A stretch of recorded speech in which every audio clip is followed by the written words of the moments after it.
Hello and welcome to Easy Piecy Quilts. Today we're going to be making a quilt top called Vintage Bows.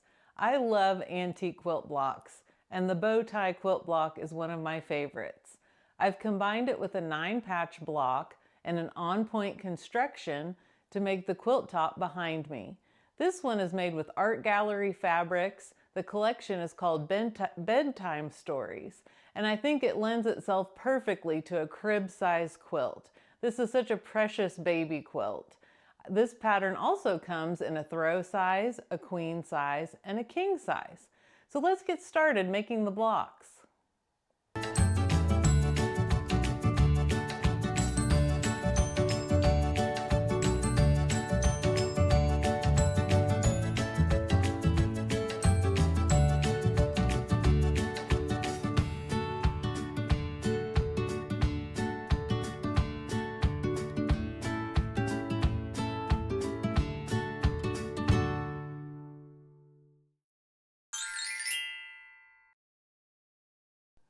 The first block we're going to make is the bow block. This block is pretty simple actually. You're going to start with 4 squares that are the same size. Then you're going to take 2 smaller squares that are the size, or excuse me, the fabric that you want of the bow to be. And you're going to put them on the opposite corners of the other fabric. We're going to flip these because we're going to do what's called a stitch and flip method for this section. And we are going to draw a line on the smaller, and you can do this ahead of time. You can go ahead and draw a line on all of your squares at the same time and then position them appropriately. But we're just going to draw a line from one corner to the next. And I will show you how you can completely eliminate this step with one item that will make this quilt quite a bit faster. So let's go to the sewing machine and I will show you how to do that. I'm going to start with a cloth leader. All that is just a scrap piece of fabric that will get the machine sewing and get your stitching going so that you don't have that seam where it's a little bit weaker when you first start. And it'll also prevent that part of the block from getting pulled down into the bottom of your machine when you start. This is a great opportunity to chain piece. All your bows are essentially the same as far as the block setup. So you can just go ahead and chain piece all your bow pieces, and that makes this quilt go pretty quickly. The other thing I was going to show you is with this diagonal seam tape. It makes it really easy, go ahead and start that, to not have to mark all of these pieces for the stitch and flip method. So if you take your fabric, and let's just pretend like there's not a line on there, but you feed this corner right where that corner of the fabric meets the edge into the machine, and then the other corner of this square you're going to run right along this red middle line on the seam tape, and you just place the seam tape straight into your needle, and that will act as a guide for you to chain piece these sections of your quilt. And it makes it really easy just to keep going.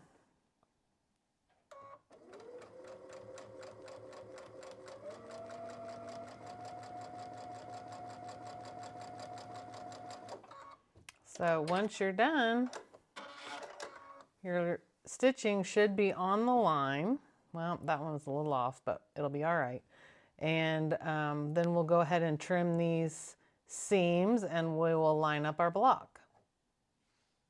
There are several ways that you can trim these seams. If you want to be really particular, you can use a ruler and just line up 1/4 of an inch on your seam, and then take your rotary blade and trim it, and then you have exactly 1/4 of an inch seam. I like to just go ahead and use my scissors, and I just take a long pair of scissors and just kind of eyeball it. So that's how you trim all of those. And then I will go ahead and press these seams. I like to press the seams open. I think when you're doing the stitch and flip, it just lays a little bit flatter and you get a little bit better square of your corners and edges that way. So let me go press these. You can start to see the bow forming. The next step is to put these two pieces together and these two pieces together. And after I'm done doing those seams, I'm going to press toward this solid square without the piecing. So if we press this way on this portion of the block, we press this way on this portion of the block, we will have a nice area where we can nest this seam, and that way the center of our block will line up nicely. All right, so we have one more seam in this block, and it is this seam right here. And let me just show you that we have put our seams in opposite directions. So I don't know if you can see that very clearly, but you'll see that these two seams are going in opposite directions. So that means that we can snuggle them up right next to each other when we sew that last seam together, and everything will line up perfectly. Our bow block is complete. You can see the bow a little bit better if you turn the block on point, which is what we will do when we put the quilt top together. But you have a pretty little bow that is just gorgeous. 9 patch block. This is every other block in the quilt top.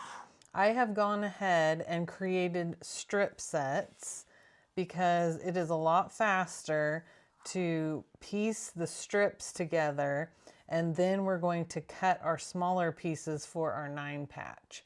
So you have 2 strip sets with a print fabric in the center, surrounded on either side by background fabric. This is strip set 1. And then strip set 2, you will have your print fabric on either side of a background fabric. So we are going to take these. Oh, the other thing to mention about these strip sets, this quilt pattern is written in a fat quarter friendly fashion. So if you are using fat quarters for your strip sets, you're going to have to cut your background piecing from yardage in half, just like the size of a fat quarter to make these strip sets. If you're using yardage for your quilt top, then you can go ahead and keep the whole strip together in yardage. These are made from fat quarters, so they're a little bit shorter than a width of fabric strip set would be. So let's go ahead and trim off our needed size for our 9 patch. So we're just going to take one of these. The other thing, let's mention this too. I have pressed these strip sets toward the print fabric. That way, when we put together the 9 patch, we will be able to nest all the seams in the 9 patch. So this one, the background fabric is folded under and the seams are toward the print fabric. And on this strip set, it is folded the same way toward the print fabric, but they will nest. So let's go ahead and cut these.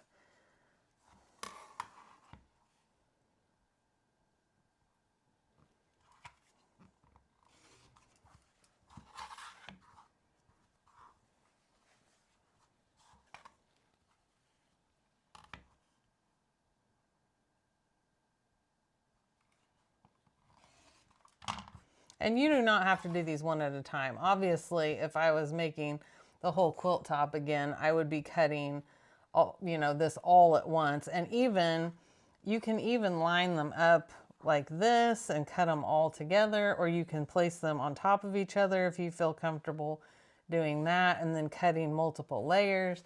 So there's ways to do that that is faster. I would not just be cutting one at a time and making one at a time if I was actually doing the quilt top and not the demonstration. But so here is our little 9 patch that is going to be in the center of our block.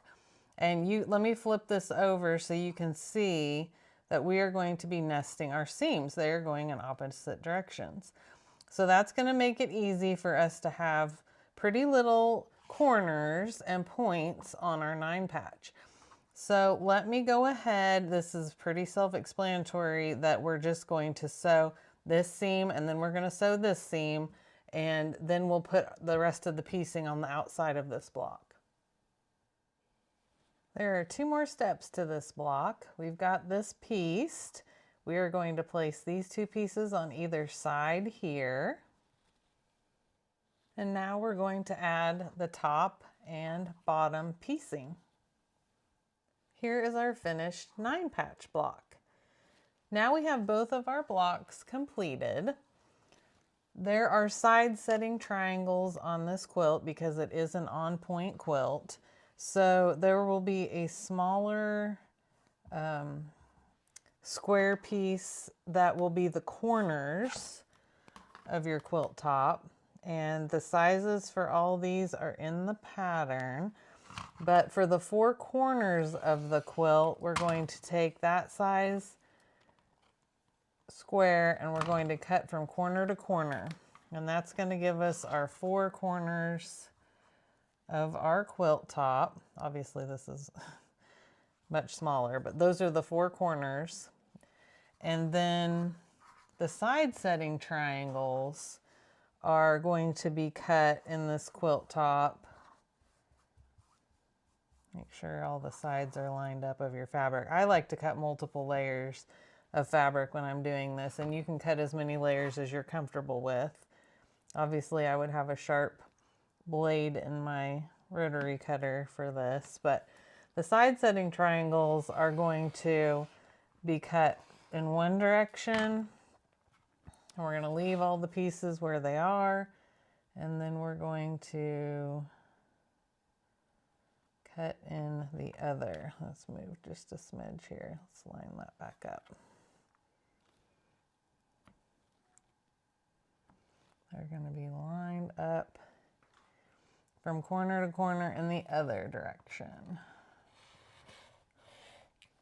Uh-oh. I did not do a very good job of cutting that one. Okay, minus that one. The other ones are fine. So we're going to, what did I say about having a sharp rotary blade? I'm not following my own advice. There's just that one little area that's not cutting on this one. Anyway, all right, we have our triangles. So let's lay out this quilt top so we get a better idea of where these pieces go, where our blocks go, and here is the completed quilt top. This fabric is precious. I just love it. It is Bedtime Stories from Art Gallery Fabrics by Elizabeth Chappell. And I did teddy bears as the quilting on it for a baby blanket. I think it would be really cute with bunnies. There are a lot of bunnies on this quilt, and that would have been a good one to do with the quilting. So here are smaller squares. They are going to go in your corners. Here is our bow block, and it's going to go here. And then we have a side setting triangle here. And obviously the unpieced pieces are going to be larger than the pieced pieces, so they're not going to lay exactly on top here. But then we've got our 9 patch right here. And we're going to have another side setting triangle here. We're going to have a bow, bow, and then 2 side setting triangles. So when you're piecing the quilt top, as with any other on-point quilt construction, you're rows do not go this way on the quilt. Your rows go this way. So you'll put together this row, you'll add the corner, and then you'll put together this row, and so on, and complete your quilt top this way. So that is vintage bows, and I am so happy we got to make this together. Thank you so much for joining me today in making vintage bows. Even though we've used bedtime stories as the fabric for this quilt top, I can see this quilt in more sophisticated fabrics in a queen or a king size quilt that would be beautiful for a bed top. So don't forget to subscribe, like this video if you thought it was helpful, and stay tuned. We'll be back soon with another quilt pattern. It's not a quilt pattern, it's a quilt. What is wrong? The collection is called Bedtime Stories. I was just going to say bedtime stories from Art Gallery Fabric.